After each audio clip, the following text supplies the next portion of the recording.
Podporiť predaj slovenského medu a zviditeľniť ho voči dovozovým produktom, občas podozrivým z falšovania. Aj to je snahou nového projektu Slovenský med priamo od včelára. Spotrebitelia si vedia výrobcu vo svojom okolí vyhľadať cez internetovú stránku. Nie všetci sa do projektu môžu zapojiť. O včely na nitrianskom Zobore sa už 10 rokov stará Rudolf Kotrus. Hoci ho zákazníci z Nitry a okolia už poznajú, do projektu na podporu slovenského medu sa rozhodol zapojiť. Aby to bol ďalší kanál nejakej propagácie, má to zmysel vzhľadom na to, čo sa v obchodnej sieti predáva, alebo teda označuje ako med.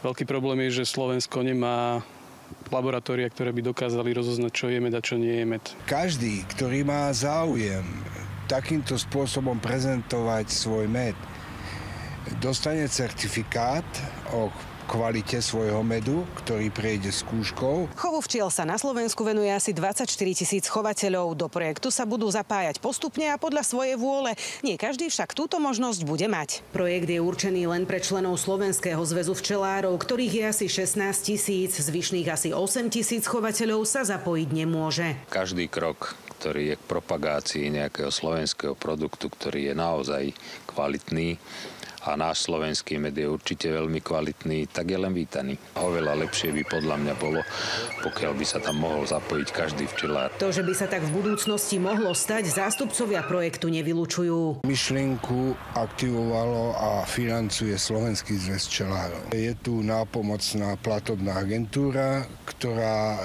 podstatnú časť tých nákladov doteraz refundovala. V budúcnosti, ak sa to všetko osvedčí, nevidíme až taký zásadný problém, aby sa to umožnilo. Na Slovensku existuje viacero včelárskych združení, povinnosť do nich vstúpiť pritom neexistuje. Jana Obrancová, Slovenská televízia.